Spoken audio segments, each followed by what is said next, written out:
Rajni, what's wrong? Tom, I have a script and I don't know what to do with it. Should I burn it? Feed it to my cat? You need some writers group therapy.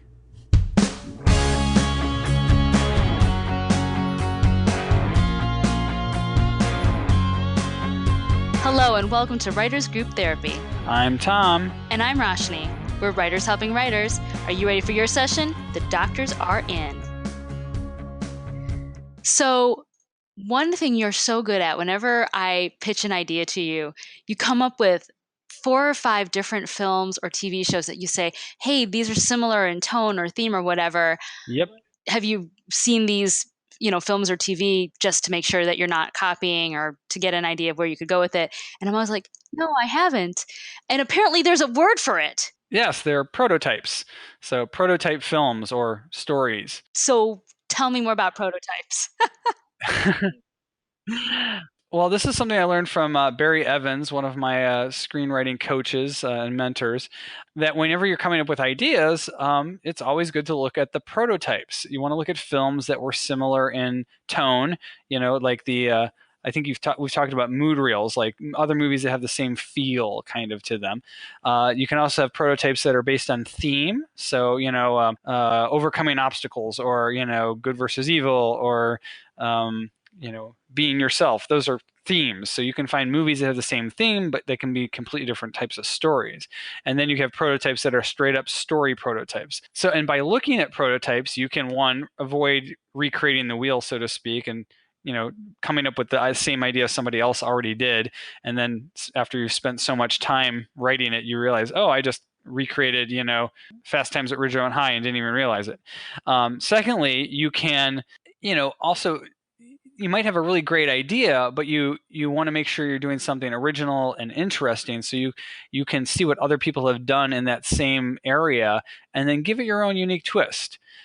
So that you're not, because we all talk about how there's no new ideas and everything's been done.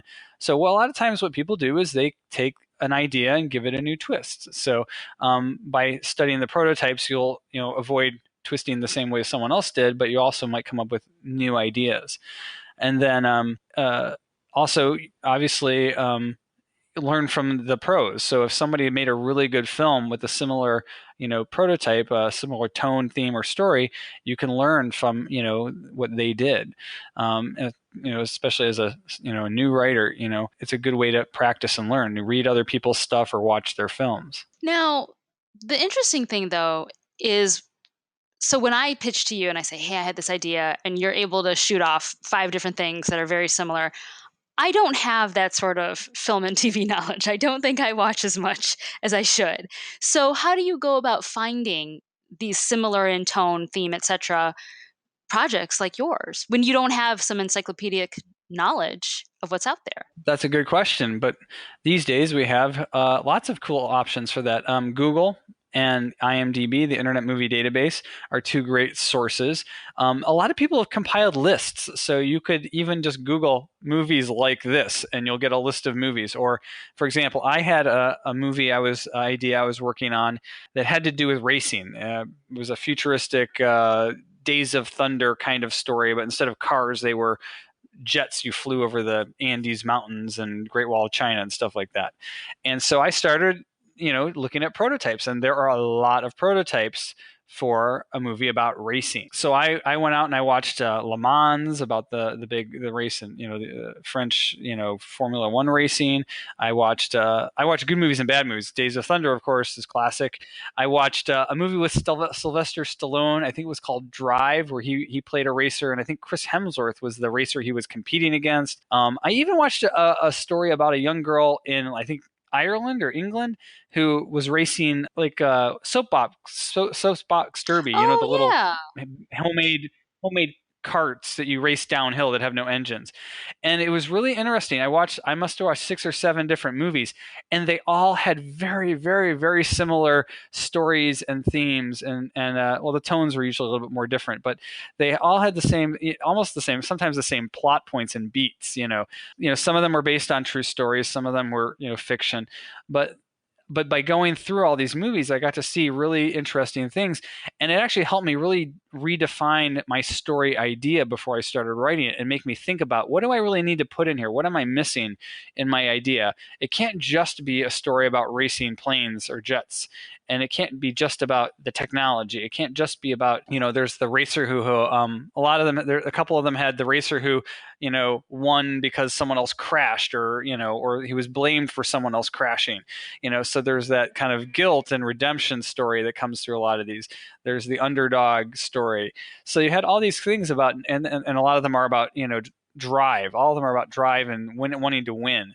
So by looking at all those prototypes and obviously, we'll get back to your question, is, I was able to just search for racing movies and find a really wide swath of stories, all these different stories that really helped me, refine what I wanted to do in this film I wanted to write.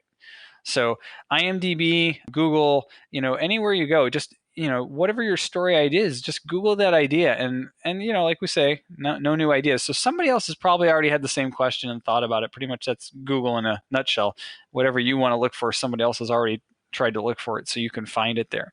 Internet Movie Database does have lists of the top movies in X category, or even, by certain directors who do certain topics a lot of times, like if you were looking at, science fiction, you could Google Spielberg, you could Google, or you could look up movies by Philip K. Dick, or stories based on him, some of the best sci-fi authors, Isaac Asimov, Clarke, those kinds of things. So, and they don't have to be exactly the kind of movie you want to write. They can be, something that's a little askew, but has the same tone or theme, even though it's a different, kind of main story.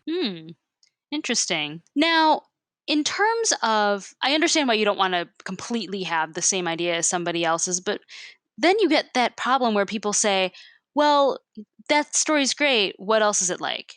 You know what I mean? Like, I know in music, you're like, oh, I'm a mix between Sheryl Crow and whatever, Metallica or something. Like people always kind of want to know what you're similar to. Oh, yeah. Well, we do that when we pitch ideas, because people always do that, well, it's Die Hard meets The Matrix or whatever. They try to mix up the genres and the movies to kind of give ideas what they are, it's The Sorcerer's Apprentice meets Outbreak as a comedy or whatever, you can kind of mix things together. But, for example, I had an idea for a film a while ago. I wanted to do a contained sci-fi film. And I literally, as I was researching production companies, found a company that lists a movie with almost the identical storyline that I had. Mine has a little bit more sci-fi to it, but the art, like the main characters and even a lot of the plot line were so similar. I'm like, how can I even write this now? So now I'm left going back to the idea of like, okay, I still think I have a good story here, because my unique twist on what, the part that's different actually between my story and their story is actually kind of the core of it. So literally I have to look at maybe possibly changing the location and the method by which the protagonists get into trouble, but I can still do my story. I just can't do it in the same location and that they chose. So it seems like we both kind of came to the same idea, probably from different ways, because theirs is more just action and horror, and mine's more science fiction. So I can make my idea work, but I have to do a little bit more work and a little more research and looking at maybe a few other prototypes to come up with a new kind of situation to put this sci-fi element and these characters in. My characters, I think, are still unique, but I need to give them a new location and kind of inciting incident that drives the story. But my characters and their problems and how they resolve them can still be fairly unique. So how about for you guys? Do you always check out prototypes before you start writing something? Let us know at WG Therapy on Twitter. You can also check us out online at writersgrouptherapy.com. And if you like what you hear, subscribe and share it with your friends. We'll see you next week.